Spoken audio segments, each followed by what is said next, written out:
नमस्कार दोस्तों। ऑर्गेनॉन की सीरीज़ में हम पढ़ रहे थे, अभी तक हम वन साइडेड डिजीज़ेस पढ़ रहे थे। तो वन साइडेड डिजीज़ में ही आगे आती हैं मेंटल डिजीज़। ठीक है, ये एक टाइप ऑफ जो है वन साइडेड डिजीज़ है। तो उसी में आज से शुरू है ये मेंटल डिजीज़ 210 एफॉर्ड्सम, जिसमें हैनीमैन सर कहते हैं कि most disease which I have perceivably which I have previously described as partial belong to Sora, and these appear to be more difficult to cure owing to this partial development, where all other symptoms of the disease are obscured by the presence of one great prominent symptom. ठीक, तो यहाँ पर Hahnemann sir ने, जैसा कि हम बात कर रहे हैं कि वन साइडेड डिजीज़ की बात कर रहे हैं, तो वन साइडेड डिजीज़ में क्या होता था कि कोई एक या दो फ्यू सिम्टम्स जो होते थे वो मोस्ट प्रोमिनेंट होते थे और बाकी सब क्या होते थे, ऑब्सक्योर होते थे। तो सेम ऐसे ही मेंटल डिजीज़ में है कि जो मेंटल डिजीज़ में क्या है कि ये पहली बात तो ये सारी डिजीज़ क्या है, अ टाइप ऑफ सोरा है। ठीक, और मोस्ट डिफ़िकल्ट होता है इनको क्योर करना। क्यों? क्योंकि ये पार्शली डेवलप होती हैं। इसमें क्या होता है कि कुछ सिम्टम्स जो है मोर प्रोमिनेंट हैं और बाकी सिम्टम्स क्या हैं, ऑब्सक्योर हैं, छिपे हुए हैं। The so called disease of the mental and temperament are of this kind. तो मेंटल और टेम्परामेंट डिजीज़ जो है वो इसी काइंड की डिजीज़ है, जिसमें क्या होगा, मेंटल डिजीज़ है तो मोर प्रोमिनेंट सिम्टम क्या होंगे, मेंटल सिम्टम्स होंगे। ठीक है, these however do not constitute a class of disease strictly distinct from other, because the state of mind is always modified in so called physical disease, and hence the state of mind being one of the most important feature of the complex of the symptoms is to be noted in order to secure a reliable record of all disease presenting themselves for treatment, and that each may be effectually and homeopathically cured.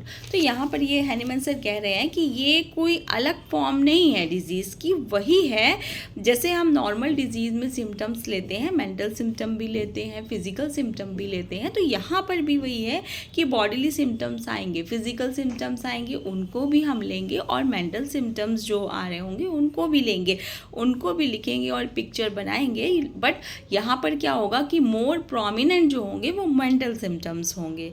ठीक है, और यहाँ पर जैसे कि जो physical disease होती हैं उन्हीं के अकॉर्डिंग यहाँ पर भी क्या होगा, state of mind always modified होता है, बदलता रहता है।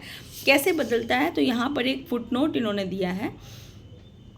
ठीक है, कि फुटनोट क्या है कि 116 कि in painful disease for instance of several years standing we frequently met with gentle dispositions commanding respect and compassion on the part of the physician for the patient. ठीक, but as soon as the disease is conquered and the patient restored to health, a possibility of frequent occurrence under homeopathic treatment, the physician will often be amazed and shocked at the frightful changes in the disposition of the patient। कह रहे हैं कि जब आप देखते हैं कोई long standing disease यानी क्रॉनिक डिजीज़ से बंदा आता है, पेशेंट आता है, तो चूँकि वो बहुत सालों तक जो है स्ट्रेस और पेनफुल डिजीज़ होती है उसकी, तो पेन झेला होता है, तो वो उसका डिस्पोजिशन कैसा हो जाता है, वो बहुत माइल्ड जेंटल हो जाता है। ठीक है, और ऐसा लगता है वो सारी बातें फिजिशियन की मान रहा है। लेकिन जैसे ही जैसे वो क्या होता है, रिस्टोर होती है उसकी हेल्थ, वो ठीक होने लगता है, तो वो अपने असली रूप में आने लगता है, उसका जो मेन कॉन्स्टिट्यूशन है, मेन टेम्परामेंट है, वो उसमें आने लगता है। और फिजिशियन को खुद जो है वो आश्चर्यचकित कर देता है, शॉक्ड कर देता है कि उसका जो डिस्पोजिशन है फ्राइटफुली मतलब चेंज हो जाता है। कैसा चेंज हो जाता है कि वो जो है बिल्कुल ही अपोजिट उसका टेम्परामेंट हो सकता है, जैसे कि इनग्रेटिट्यूड, एब्ड्यूरेसी, refined, malice, and the most disgraceful and revolting capricious are then often seen to reappear, all of which were peculiar to the patient in times of health. ठीक है, तो वो जैसे टाइम ऑफ हेल्थ में था उसी टेम्परामेंट में अपने पहुंच जाता है. ज़रूरी नहीं है जो बहुत माइल्ड जेंटल दिख रहा था पेशेंट हमें इन डिजीज़ फॉर्म में, वो जो है मतलब ऐसा आक्रामक कठोर हृदय वाला, ठीक है, ईर्ष्यालु और बहुत ही ज़िद्दी टाइप का, रिवॉल्टिंग, कैप्रिशियस, इस तरह के जो है टेम्परामेंट में कन्वर्ट हो जाता है, जो उसका रियल टेम्परामेंट है. ठीक इसी तरह से आगे है इसमें कि person who are patient in health are often found in sickness to be obstinate, violent, and hasty, or indolent, and willful, impatient, or despairing. Those who were previously chaste and modest are then of found lascivious and shameless. ठीक है, तो कह रहे हैं कि ऐसा भी हो सकता है कि जो शुरुआत में बहुत ही मतलब जो उसका टेम्परामेंट है वो बहुत शांत स्वभाव वाला हो, ठीक है, और वो जाके मतलब जो शांत स्वभाव वाला है और वो जाके बहुत ही ऑब्स्टिनेट और वॉयलेंट हो जाए. ठीक है, तो चेंज ऑफ टेम्परामेंट होता रहता है. बहुत सीधा साधा शांत चुपचाप रहने वाला इंसान एकदम वॉयलेंट, हेस्टी और इनटॉलरेंट में कन्वर्ट हो जाता है. तो इस तरह से टेम्परामेंट का चेंज इन डिजीज़ में होता है. ठीक, a bright intellect is not infrequent found in to be dull. A person commonly of weak mind, on the other hand, will be more shrewd and sensible, while one of the sluggish intellect sometimes shows a great presence of mind and promptness resolution. तो वही कह रहे हैं कि mind से भी जो intellect से बहुत गुड हैं वो जाके डल हो सकते हैं, और जो डल हैं वो उनमें बहुत गुड इंटेलेक्ट हो सकता है. तो वो चेंज ऑफ टेम्परामेंट हो जाता है इन डिजीज़ कंडीशन में, और हेल्दी कंडीशन में जब वो आता है तो वो फिर से वो वैसा ही हो जाता है. ठीक, तो यहाँ पर हैनीमैन सर ये बताने की कोशिश कर रहे हैं कि हमें मेंटल डिजीज़ में उसके माइंड और टेम्परामेंट पे ध्यान देना है कि वो पहले कैसा था और डिजीज़ कंडीशन में वो कैसा हो गया.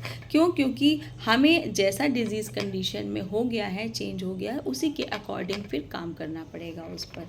ठीक है, तो वही कह रहे हैं, hence the state of mind being one of the most important feature of the complex of the symptoms. तो हम जब कॉम्प्लेक्स सिम्टम्स को ले रहे हैं तो जो माइंड की जो स्टेट ऑफ माइंड है उस समय का, वो लेना बहुत ज़रूरी है.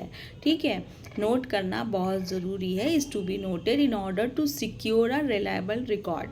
रिलायबल रिकॉर्ड के लिए भी और फिर होम्योपैथिकली इफेक्टिवली होम्योपैथिकली क्योर के लिए भी. ठीक, फिर आते हैं 211 में. 211 में कहते हैं the state of patient mind and temperament is often most deceive importance in the homeopathic selection of a remedy, since it is a distinct and peculiar symptom. ठीक, that should least of all escape the accurate observation of the physician. कह रहे हैं कि जो mind और temperament है वो बहुत ही इम्पॉर्टेंट पार्ट है होम्योपैथिकली सेलेक्शन के लिए, रेमेडी के सिलेक्शन के लिए, और इसे हम किसी भी तरह से छोड़ नहीं सकते हैं, स्केप नहीं कर सकते अपने ऑब्जर्वेशन में. इसे हमें ध्यान में लेना ही होगा, रखना ही होगा. ठीक, फिर 212 में कहते हैं the effect upon the state of mind and disposition is the principal feature of all disease की all diseases, and seems to have been specially ordained by the creator of all healing powers.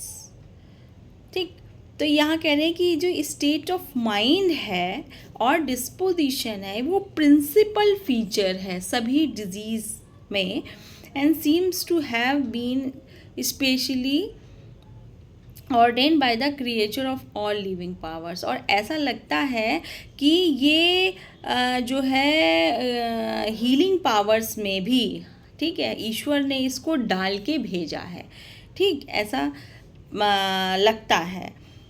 There is not a single potent medicinal substance that does not possesses the power of altering perceptibility perceptibility the mental condition and mood of healthy person who voluntarily tested a drug. Indeed, each medicinal substance affects the mind in a different manner. तो यहाँ पर Hahnemann sir drug proving की बात करते हैं कि ये कह रहे हैं कि ऐसा लगता है कि जो स्टेट ऑफ माइंड और डिस्पोजिशन है ये बहुत ज़रूरी है, और जितने भी क्रिएचर हैं, ठीक है, जो भी क्रिएटर है उसने क्या किया है कि हीलिंग पावर में भी इस चीज़ को डाल दिया है। क्यों? क्योंकि कोई भी ऐसी मेडिसिन, ठीक है, कोई भी ऐसी पोटेंट मेडिसिनल सब्सटेंस नहीं है जो ये ताकत ना रखता हो या ये पावर ना रखता हो कि वो किसी हेल्दी ह्यूमन बीइंग के मेंटल स्टेट को चेंज ना कर सके, ठीक। तो सारी की सारी जो हीलिंग पावर्स हैं, यानी जो हमारी मेडिसिन्स हैं, उनमें ये क्षमता है, उनमें ये पावर है कि वो जो हेल्दी स्टेट की माइंड और टेम्परामेंट को भी चेंज कर सकती हैं, ठीक है। यानी कि वो डिजीज़ स्टेट की भी माइंड और टेम्परामेंट की जो स्टेट है उसको चेंज कर सकती हैं, और ये क्षमता रखती हैं, ठीक है, डिफरेंट मैनर में। हर मेडिसिन अपने आप में डिफरेंट है, हर मेडिसिन डिफरेंटली तरीके से मेंटल स्टेट को जो है वो चेंज करने की अपने गुण के अकॉर्डिंग, अपने कैरेक्टरिस्टिक के अकॉर्डिंग चेंज करने की क्षमता रखती है, ठीक है।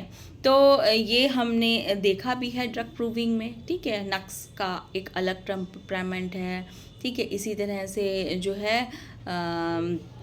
पल्सटिला का एक अलग टेम्परामेंट होता है, ठीक है। तो सबका टेम्परामेंट अपना अपना अलग अलग होता है, ठीक।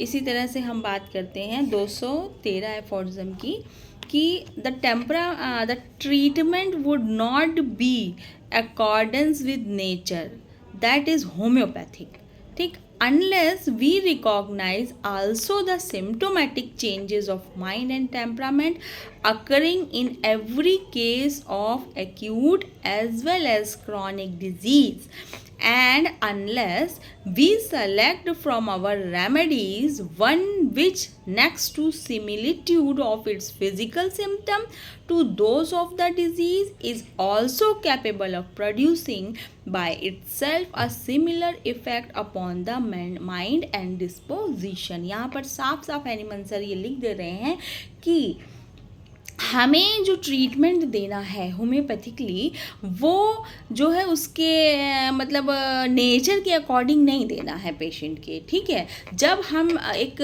ड्रग पिक्चर बना रहे होंगे पेशेंट की, उसके सारे सिम्टम लिख रहे होंगे, तब हम उसके माइंड के सिम्टम भी लिखेंगे कि क्या क्या चेंजेस इसमें आए हैं, ठीक है।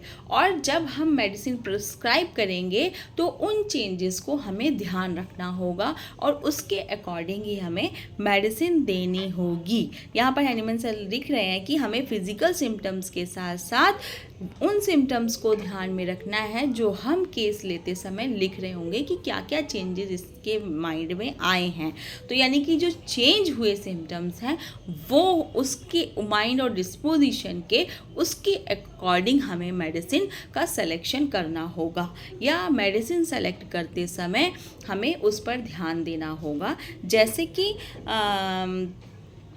कि यहाँ पर एक फुटनोट भी फिलहाल दिया हुआ है हैनीमैन सर ने कि दस एकोनाइट नेपिलस विल रेयरली और नेवर प्रोड्यूस अ रैपिड और परमानेंट क्योर इन अ काम और complacent disposition, as little as Nux vomica will affect a mild phlegmatic or pulsatilla happy, cheerful and obstinate temperament, or as little as Ignitia proves efficacious in an unchangeable state of mind inclined neither to fright or not to grief। तो यहाँ पर Hahnemann sir ये देखिए, यहाँ example भी दे दिया Hahnemann sir ने कि जैसे एकोनाइट का डिस्पोजिशन कैसा होता है, एकोनाइट बहुत फियरफुल होता है, ठीक है। तो ये बहुत फियरफुल है, तो इसको हम बहुत ही काम, मतलब बहुत ही शांत, माइल्ड, जेंटल टेम्परामेंट में हम इसे इस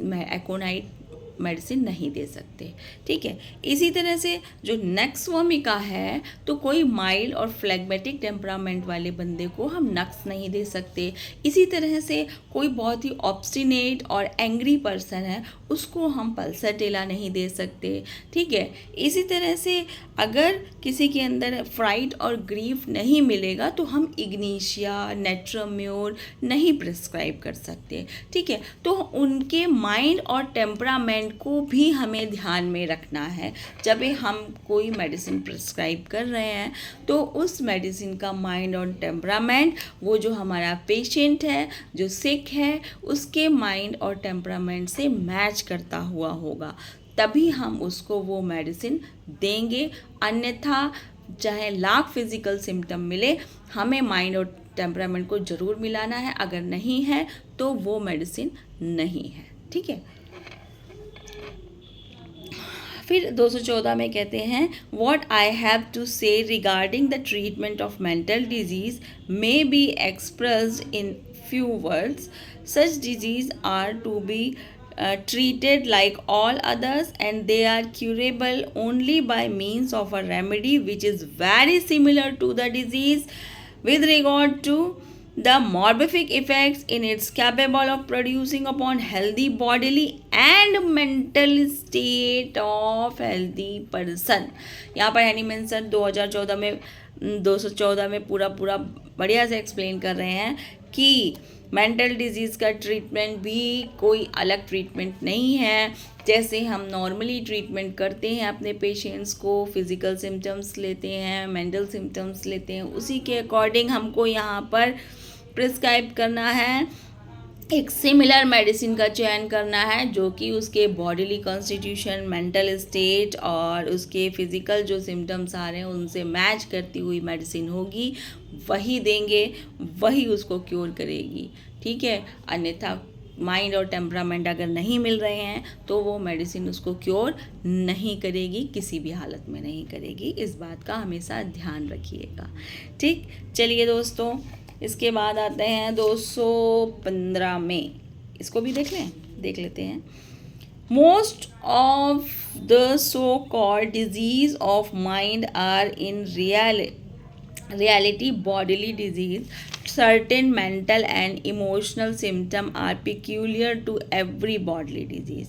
These symptoms develop more or less rapidly, assume a state of most conspicuous one-sidedness, and are finally transferred like a local disease into the invisible fine organ of the mind, whereby all their presence by seems to obscure the bodily symptoms.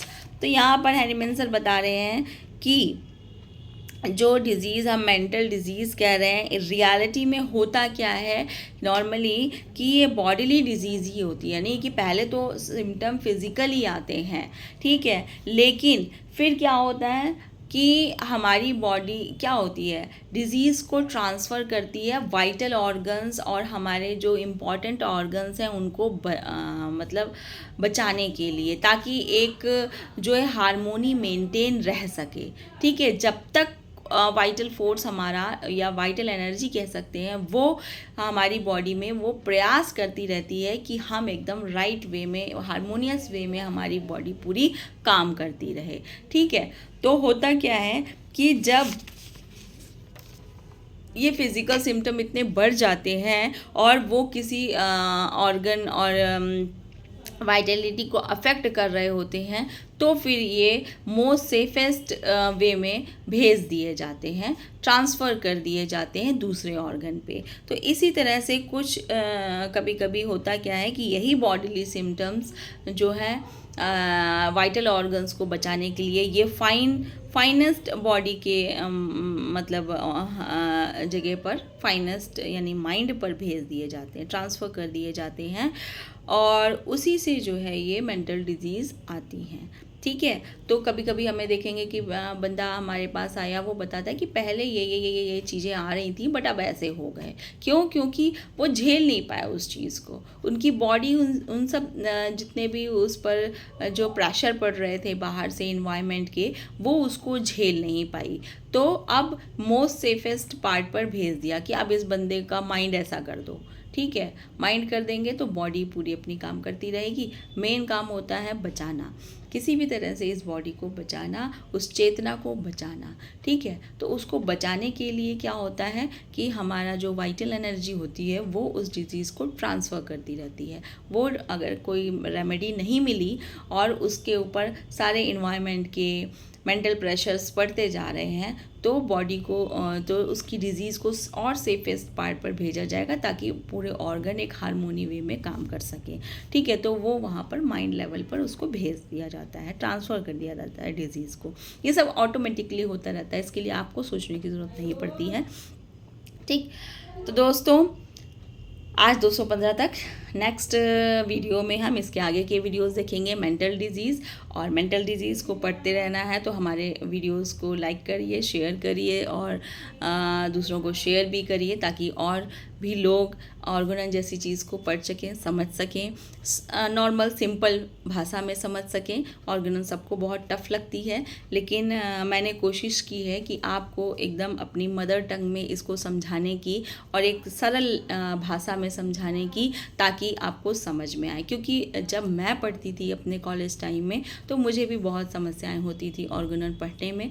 तो मैंने सोचा कि students के लिए इस तरह का video बनाया जाए ताकि उनको ऑर्गेनन पढ़ने में दिक्कत ना आए, क्योंकि होम्योपैथी के लिए मेन बेस हमारी ऑर्गेनन है। ठीक है, मेन टूल है हमारा ये, इसके बिना होम्योपैथी हम नहीं कर सकते। तो मस्त रहिए, खुश रहिए, गुड नाइट, और होम्योपैथी पढ़ते रहिए, होम्योपैथी को आगे बढ़ते रहिए। नमस्कार।